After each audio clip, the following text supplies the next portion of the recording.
Telugu Desam party ఆవిర్భావం నుంచి నాటి నుంచి నేటి వరకు కూడా తెలుగుదేశం పార్టీలో ఉంటూ ఆ పార్టీకి అభివృద్ధికి ఎంతో కృషి చేస్తున్నటువంటి కృష్ణా జిల్లా కైకిలి నియోజకవర్గం కల్దిని మండలం వెంకటాపురం గ్రామ మాజీ సర్పంచ్, అదేవిధంగా సర్పంచుల ఛాంబర్ మండల అధ్యక్షులుగాను మండల ఉపాధ్యక్షులుగాను తెలుగుదేశం పార్టీలో వివిధ హోదాల్లో పనిచేసి కైకలూరు నియోజకవర్గం కల్దిండి మార్కెట్ కమిటీ ఏఎంసీ మాజీ చైర్మన్, యువ నాయకులు వల్లభనేని శ్రీనివాస్ చౌదరి అలియాస్ నానిగారితో ఈరోజు జర్నలిస్ట్ పని ముఖాముఖి కార్యక్రమం. నమస్తే నానిగారు. నానిగారు, కైకలూరు నియోజకవర్గంలో గతంలో కంటే తెలుగుదేశం పార్టీ పుంజుకుంటుంది. 2009 దగ్గర నుంచి విజయమంగాళ వెంకటరమణ ఎమ్మెల్యే జరిగింది. ఈ పుంజుకునే సమయంలో 2014 వచ్చేటోడికి మరలా మిత్రపక్షమైన భారతీయ జనతా పార్టీకి కేటాయించడం, అదేవిధంగా ఇప్పుడు కూడా 2024 ఎన్నికల్లో కూడా మళ్ళీ భారతీయ జనతా పార్టీకి కేటాయించడం వెనకాల అంటే ఈ విధంగా మిత్రపక్షానికి కేటాయించడం వల్ల పుంజుకునే టైంలో తెలుగుదేశం పార్టీ కొద్దిగా బలహీనపడుతుందంటారా నియోజకవర్గంలో? తెలుగుదేశం పార్టీ పొత్తులో భాగంగా అధినాయకుడు చంద్రబాబు నాయుడు గారు భారతీయ జనతా పార్టీకి ఈ కైకలూరు నియోజకవర్గ సీటుని కేటాయించడం జరిగింది. తెలుగుదేశం, జనసేన, బీజేపీ 3 పార్టీలు ఇప్పుడు జనరల్గా ఇక్కడ మెజారిటీ పార్ట్ ఆఫ్ గెలుపులో పాత్ర తెలుగుదేశం పార్టీదే. తెలుగుదేశం పార్టీ నాయకుల కష్టం వల్ల ఈరోజు మా అధినాయకుడు చంద్రబాబు నాయుడు గారి ఆదేశాల మేరకు భారతీయ జనతా పార్టీకి అందరం కలిపి సపోర్ట్ చేయడం జరిగింది. ఇక్కడ అభ్యర్థిగా గెలిపించడం జరిగింది. కైకలూరు మండలం అతిపెద్ద మండలం అండి. ఆ కైకలూరు అతిపెద్ద మండలంలో ప్రతిసారి కూడా తెలుగుదేశం పార్టీ మెజార్టీ వస్తుంది మండలాల వారీగా చూసుకుంటాం. అవును. అటువంటి టైంలో ఈ మిత్రపక్షాన్ని కేటాయించడం వల్ల అంటే భవిష్యత్ కాలంలో తెలుగుదేశం పార్టీకి ఏమైనా నష్టం జరిగే అవకాశం ఉందంటారా? అంటే ఒకసారి భారతీయ జనతా పార్టీకి పొత్తులో అధిష్టానం కేటాయించినప్పుడు రెండోసారి పొత్తులో వాళ్ళు గెలిచిన స్థానాలను మళ్ళీ తిరిగి వాళ్ళే కోరుకోవడం జరగటం వల్ల మళ్ళీ అదొకటిని ఇక్కడ డాక్టర్ కామినేని శ్రీనివాస్ గారికి 3 పార్టీల నాయకులతో జనసేన, బీజేపీ, తెలుగుదేశం పార్టీ నాయకులతో సత్సంబంధాలు ఉండటం వల్ల మా కాన్స్టిట్యున్సీకి వచ్చేసరికి అంత ఇబ్బందికర పరిస్థితి కానీ తెలుగుదేశం పార్టీ వీక్ అవడం అనే పరిస్థితి కానీ లేదు. వాస్తవంగా ఎలక్షన్ ముందు దేమంగళ వెంకటరమణ గారు ఊహించని విధంగా వైసీపీలో ఎమ్మెల్సీ ఇస్తానంటంతో అటు మారిపోవడం వల్ల ఇక్కడ కొంత అభ్యర్థుల విషయంలో కొంత గ్యాప్ ఉండటం వల్ల కూడా తెలుగుదేశం పార్టీ నుంచి భారతీయ జనతా పార్టీకి కేటాయించారని నేను అనుకుంటున్నాను. శ్రీనివాస్ చౌదరి గారు, 2014 నుంచి 2019 వరకు మన కామినేని శ్రీనివాస్ గారు భారతీయ జనతా పార్టీ అభ్యర్థి అధికారంలో ఉన్న ఎమ్మెల్యేగా పనిచేశారు. 2019 నుంచి 2024 వరకు దూలం నాగేశ్వర గారు ఎమ్మెల్యేగా పనిచేశారు. అంటే వీళ్ళిద్దరూ చురుకు 5 సంవత్సరాల కాలం పనిచేశారు. వీళ్ళిద్దరు పరిపాలనలో, ఇద్దరు స్థానికులే నియోజకవర్గానికి, వీళ్ళిద్దరు పరిపాలనలో మీకు ఎవరి సమయంలో కైకలూరు నియోజకవర్గం అభివృద్ధి చెందిందని మీరు భావిస్తున్నారు? మంత్రిగా పనిచేసిన కాలంలో కైకలూరు నియోజకవర్గంలో ఊహించలే అంత అభివృద్ధి జరిగిందని. యాక్చువల్గా ఈ కల్దిండి మండలంలో ఇక్కడ ఎక్కువ చేపల చెరువులు, రొయ్యల చెరువులు, వీళ్ళకి కరెంటు సప్లై, రోడ్లు మెయిన్ ఇంపార్టెంట్.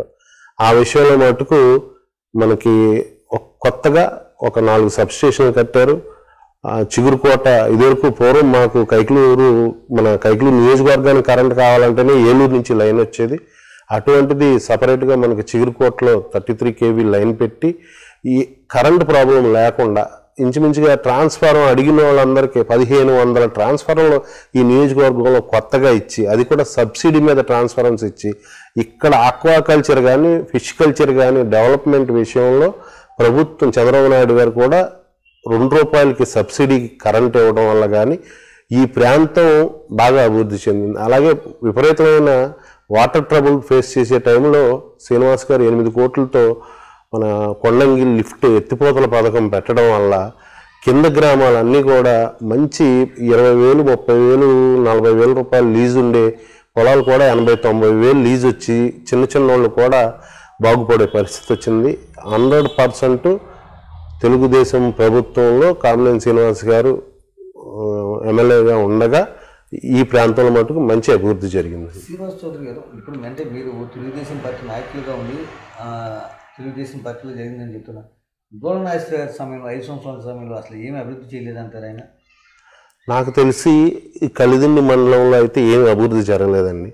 జరిగిందల్లా వాళ్ళు చెప్పే అభివృద్ధి, మేము చేసామనే అభివృద్ధి ఏంటంటే ప్రతి గ్రామానికి ఒక సచివాలయం, ఒక హాస్పిటల్ కట్టాం, ఆ రెండే చెప్తున్నారు.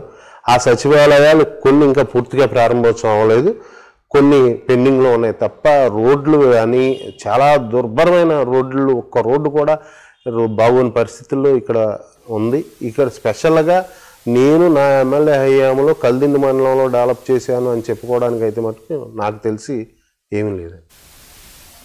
చౌదరి గారు, 2014 ముందు రాష్ట్రం విడిపోయిన తర్వాత జరిగిన ఎన్నికలు, అంటే 2014 రాష్ట్రం విడిపోయిన తర్వాత ఆంధ్ర రాష్ట్ర ప్రత్యేక రాష్ట్రం ఏర్పడింది. ఈ ఆంధ్ర రాష్ట్రంలో అప్పుడు విడిపోయిన తర్వాత ఇదేనా ఒక అంధకారం, శూన్యకరం, అటు ఆర్థికంగా కావచ్చు, లేకపోతే ఇంకో రకంగా కావచ్చు, అన్ని రకాలుగా అంధకార చీకట్లో ఉంది.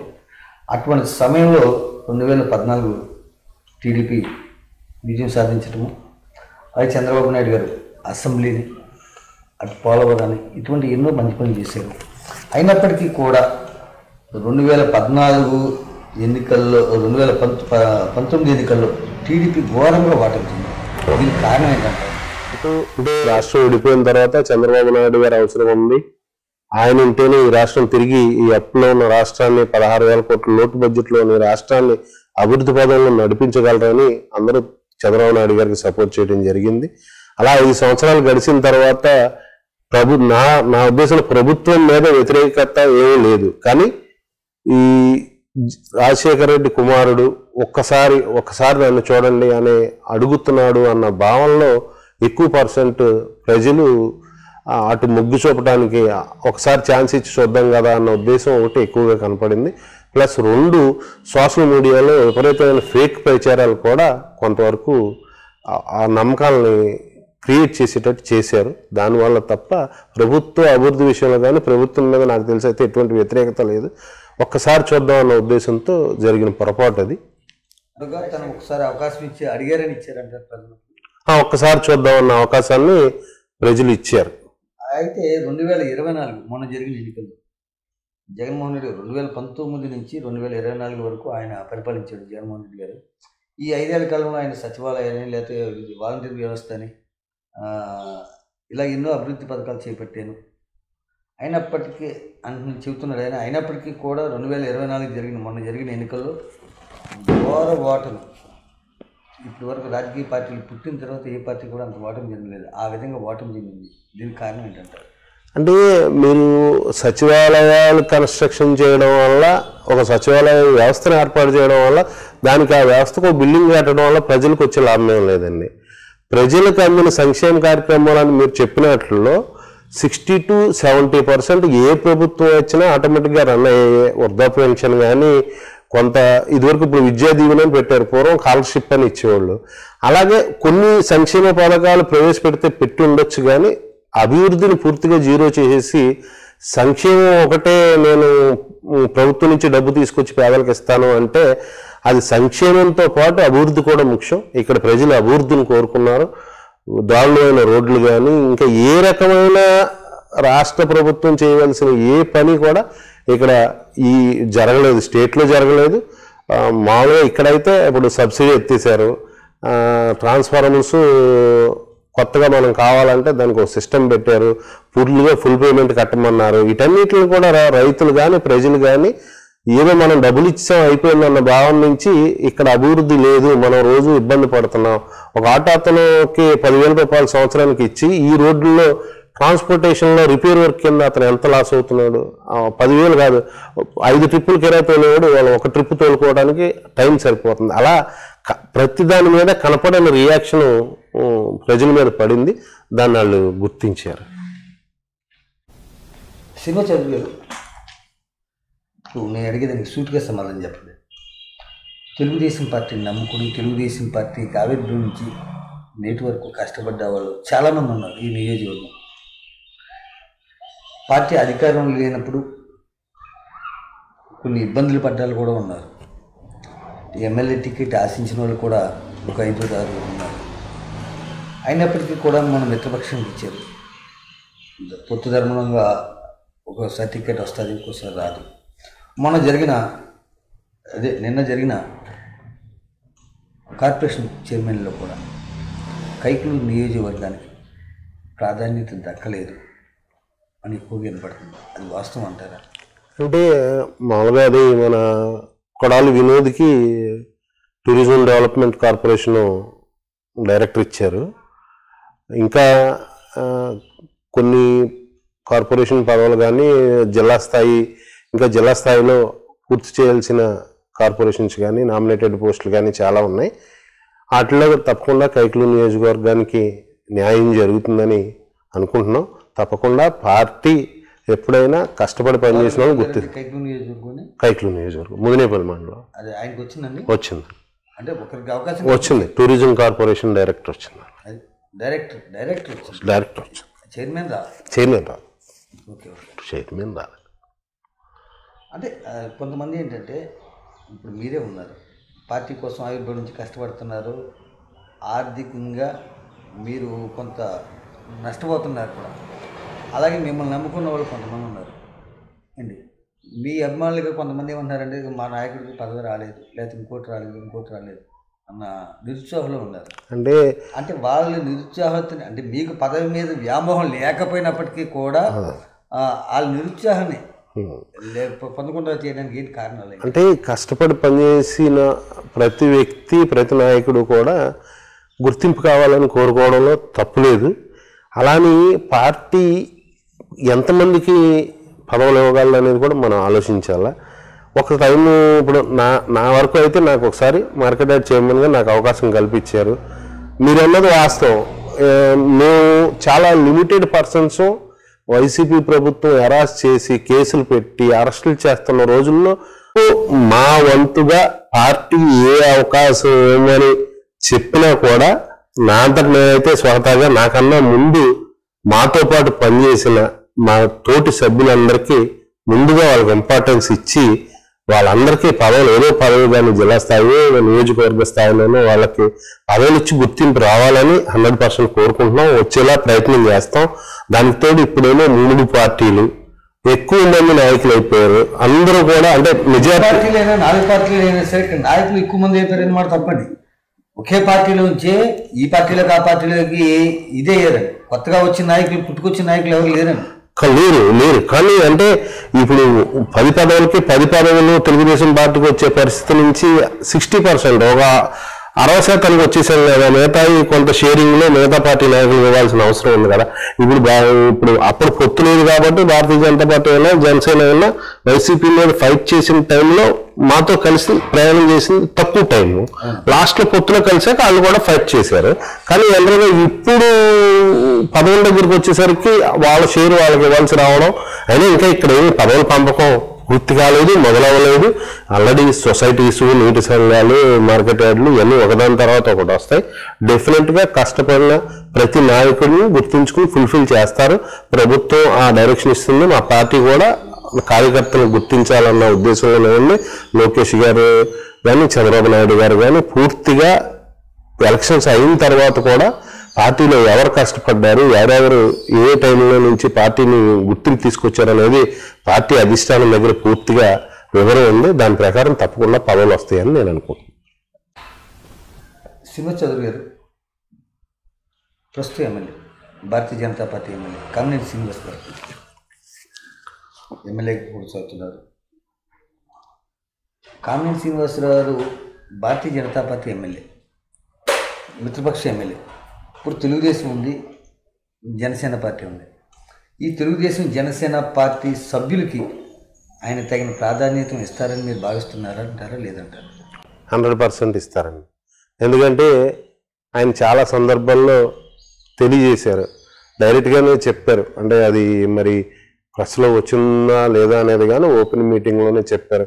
ఇక్కడ తెలుగుదేశం పార్టీ ఒక 75-80% తెలుగుదేశం పార్టీ కృషి ఉంటే, ఒక 20% జనసేన పార్టీ కృషి ఉంటే వాస్తవంగా బీజేపీ నుంచి ఒక 10% ప్రాధాన్యత ఉంటుంది.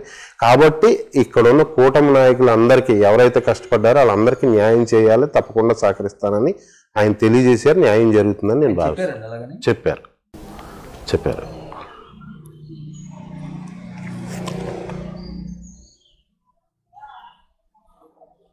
మామూలుగాను కైకలూరు నియోజకవర్గం పేరు చెప్పకనే ఒక బీసీ సామాజిక వర్గం, బీసీలు ఎక్కువ ఈ నియోజకవర్గం ఓసీల కంటే. ఆ బీసీలకి తగిన ప్రాధాన్యత అంటే తెలుగుదేశం పార్టీ అంటే బీసీ పార్టీ అండి, అటువంటి బీసీలకి తగిన ప్రాధాన్యత దక్కే అవకాశం ఉందంటారా? అంటే బీసీ ఓసీ అనేది నేను చెప్పలేను, కానీ ఇక్కడ ఇప్పుడు మా మండలంలోకి వచ్చేసరికి 100% ఓసీలు ఉన్నారు, బీసీలు ఉన్నారు. కష్టపడిన వాళ్ళు తప్పకుండా ప్రాధాన్యత క్రమంలో తప్పకుండా బీసీలకి న్యాయం జరుగుతుందని నేను అనుకుంటున్నాను. శ్రీనివాస్ గారు, అంటే పార్టీ ఏదైనప్పటికీ కూడా అది తెలుగుదేశం అవ్వచ్చు, లేకపోతేనేమో భారతీయ జనతా పార్టీ అవ్వచ్చు, లేకపోతేనేమో జనసేన పార్టీ అవ్వచ్చు, ఈ కూటమి చెందిన నాయకులు చాలామంది అంటే టికెట్లు ఆశించిన వాళ్ళు ఫస్ట్ కేటగిరీ, సెకండ్ కేటగిరీ ఇలా అందరూ కూడా ఒకేసారి మాకు పదవి కావాలి, మాకు పదవి రాలేదు, లేకపోతే ఇంకోటి అని నిరుత్సాహంతో ఉన్నారు. అసలు ఈ నిరుత్సాహత పడడానికి కారణాలు ఏంటి? అలా దీన్ని ఎలా భర్తీ చేయగలుగుతారంటారు? అంటే వాస్తవంగా మనం పార్టీకి మనం ఎంతకాలం సర్వీస్ చేసాం, మనం ఒక 1 year 2 years 3 years నుంచో కష్టపడిపోయి నాకు పార్టీ అత్యున్నత గుర్తింపు ఇవ్వాలని కోరుకోవడం ఏ పార్టీలో అయినా సమంజసం కాదు. జనరల్గా పార్టీ 100% గుర్తిస్తుంది. పార్టీ కేడర్ని కానీ పార్టీ నాయకుడిని కానీ మనం కష్టపడి మన పార్టీని మనం ఏ పార్టీ నాయకులైనా, జనసేన అయినా, బీజేపీ అయినా, తెలుగుదేశం అయినా మన పార్టీని మనం ముందుకు తీసుకెళ్తున్నప్పుడు కొంతకాలం గడిచిన తర్వాత ఒకసారి అవకాశం తొందరగా రావచ్చు, ఒక్కొక్కసారి లేట్ అవ్వచ్చు. లేట్ అయినంత మాత్రం మనం పార్టీ మీద అలగటం కానీ, పార్టీని విమర్శించడం కానీ, పార్టీని డిస్టర్బ్ చేయడం కానీ చేయకుండా నిరంతరం ఒకటే పద్ధతిలో మనం పార్టీ కోసం కష్టపడుతూ ఎదురుకెళ్తుంటే 100% అవకాశాలు తప్పకుండా వస్తాయి. నేను 2001లో ఇండివిజువల్గా నేను సర్పంచ్ చేశాను. తర్వాత 18 సంవత్సరాల నుంచి 19 సంవత్సరాలు పార్టీ ప్రెసిడెంట్గా ఇంకో రకంగా పార్టీకి సేవ చేశాను తప్ప పదవులు ఆశించలేదు. నాకు last time market yard chairman వచ్చింది. మళ్ళీ ఇప్పుడు అలాగే ఇప్పుడు నేనేమనుకుంటున్నాను, ఇంకా బోల్డ్ మంది నాయకులు ఉన్నారు, వాళ్ళందరూ ఫుల్ఫిల్ అయితే చాలనుకుంటున్నాం. అంతేగాని పదవి రాలేదని మనం ఏ పార్టీలో ఉన్నా ఆ పార్టీని డిస్టర్బ్ చేయటమో, వర్గాల కింద మారటమో అలా చేస్తే అతి తొందరగా మనం ఎప్పుడైతే ఒక పదవి కోసం పరుగులు తీసి ఆ పదవి సంపాదించాలని అదే పని మీద ఉంటామో అది మనం దగ్గరికి వెళ్ళిన కొద్ది దూరం అవుతూ ఉంటుంది. మన దాన్ని మనం కష్టపడి పని చేసుకుంటూ వెళ్తే డెఫినెట్గా ఏ పార్టీలో అయినా, అది జనసేన అయినా, తెలుగుదేశం అయినా, బీజేపీ అయినా పదవులు ఆటోమేటిక్గా మన దగ్గరికి వస్తాయనేది నా భావన. శ్రీనివాస్ గారు, మొన్న లోకేష్ గారు పాదయాత్ర చేసినప్పుడు అధికార పార్టీ అయినటువంటి ఆ రోజున అధికారంలో ఉన్నటువంటి వైఎస్ఆర్సీపీ అడుగడుగున ఆటంకాలు సృష్టించింది. అదే పవన్ కళ్యాణ్ గారు వారాహి యాత్ర చేస్తున్నప్పుడు వారాహిని వాహనాన్ని కూడా మా రాష్ట్రంలో రానివ్వనంటూ కొంతమందులు కూడా వ్యాఖ్యలు చేశారు. అయినా సరే ఆయన మొండిగా తిరిగాడు, ఈయన మొండిగా తిరిగారు. అయినా సరే ఇన్ని భీమవరంలో ఎన్ని గొడవలు జరిగినాయో మీకు తెలుసు లోకేష్ గారు. ఇటువంటి సమయంలో కూడా వాళ్ళు ఎదుర్కొని యాత్రలు చేశారు. కానీ రేపొద్దుట అంటే ఇవాళ ప్రతిపక్షంలో ఉన్నటువంటి జగన్మోహన్ రెడ్డి గారు ఆ రోజు అధికారంలో ఉండి ఇవాళ ప్రతిపక్షంలో ఉండి త్వరలో నేను ప్రజల ముందుకు వస్తాను, పాదయాత్రలు చేస్తానన్నారు. అంటే రేపొద్దున జగన్మోహన్ రెడ్డి చేసే పాదయాత్రలు కూడా మీ తెలుగుదేశం వాళ్ళు కూడా అడ్డుకుంటారని మీరు భావిస్తున్నారా? లేదండి, అటువంటి పరిస్థితి తెలుగుదేశం పార్టీలో కానీ, తెలుగుదేశం నాయకుల్లో కానీ, కార్యకర్తల్లో కానీ అటువంటి పరిస్థితి ఉండదు. అతను ఏదో స్టార్టింగ్లో పాదయాత్ర చేసి ప్రజల్ని ముద్దులు పెట్టో, నెత్తి మీద చేయి పెట్టో, సవర్ తీసో ప్రజలు నమ్మించగలిగాడు. కానీ ఇవాళ ప్రజల ముందుకు వచ్చిన అతను ఎన్ని రకాల ప్రయత్నాలు చేసినా ఆంధ్రప్రదేశ్ రాష్ట్రంలో ఇంకా అతను నమ్మే పరిస్థితి ఇక్కడ ప్రజానీకానికి లేదు. దానికి తెలుగుదేశం కార్యకర్తలే అడ్డం పడాల్సిన అవసరం లేదు. ప్రజలు ఎవరో అతను విశ్వసించే పరిస్థితి కూడా లేదు. మొన్న జరిగిన 2024 ఎన్నికల్లో వైఎస్ఆర్సీపీ ఘోరంగా ఓటమి చెంది తెలుగుదేశం పార్టీ మరింత బలపడింది కూటమి ప్రభుత్వం. అసలు తెలుగుదేశం పార్టీ ఈ విధంగా మరింత బలపడడానికి ప్రధాన కారణం ఎవరంటారు, కారకులు ఎవరంటారు? తెలుగుదేశం పార్టీ బలపడటానికి అధికారంలో రావడానికి తెలుగుదేశం పార్టీకి ఉన్న ఒక పాలసీ, బలమైన క్యాడరు, కార్యకర్తలు, ఇది మెయిన్ ఇంపార్టెంట్ అండి. అలాగే ఏదైనా కొంచెం వాళ్ళ వరకు, మా గ్రామం వరకు మేము చూసుకుని ఓట్లు వేయించుకున్నాము పార్టీకి అనే లెక్కలో ఉన్న కార్యకర్తలను కూడా పక్క గ్రామాలకు వెళ్ళి కాళ్ళు చేతులు పుచ్చుకుని మీరు తెలుగుదేశం పార్టీని గెలిపించకపోతే మన రాష్ట్రం నాశనం అయిపోద్దని అందరినీ ఏకం చేసిన శక్తి మటుకు జగన్మోహన్ రెడ్డి అని నేను అనుకుంటున్నాను. అలాగే పార్టీ పొత్తు మనకి ఏర్పాటు అవడానికి చంద్రబాబు నాయుడు గారు అరెస్ట్ అయినప్పటి నుంచి పవన్ కళ్యాణ్ గారు వెళ్ళి జైల్లో ఆయనకు మనోధైర్యం కల్పించడం, ప్రతిపక్ష పార్టీలు ఓట్లు చేయలేకుండా ఒకే మాట మీద అన్ని ప్రభుత్వ వ్యతిరేక ఓటు చేయకుండా ముగ్గురిని ఒక కూటమి కింద తీసుకొచ్చి అందరినీ ఒకటి చేసి ఒక తాటి మీద ప్రయాణించేలా చేసిన పవన్ కళ్యాణ్ గారి వల్ల కూడా ఈరోజు కూటమి అత్యధిక మెజార్టీ సాధించడానికి అవకాశం ఉంది.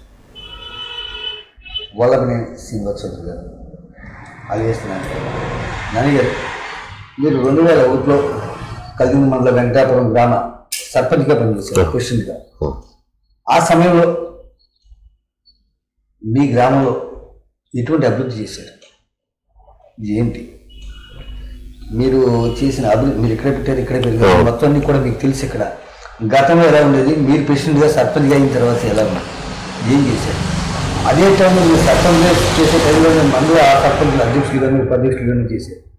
ఆ టైంలో సర్పంచులను అందరినీ కూడా ఎటువంటి ప్రోత్సాహాలు ఇచ్చారు, వాళ్ళు ఏ విధంగా వెళ్ళారు? ఆ రోజుల్లో మీకు ప్రభుత్వం ఏ విధంగా, ఆ రోజున కూడా మీకు తెలుగుదేశం ప్రభుత్వం, ఆ తెలుగుదేశం ప్రభుత్వం వల్ల అధిక దాని ప్రోత్సాహంతో మీరు ఎటువంటి అభివృద్ధి కార్యక్రమాలు చేశారు ఒకసారి మాకు చెప్పండి.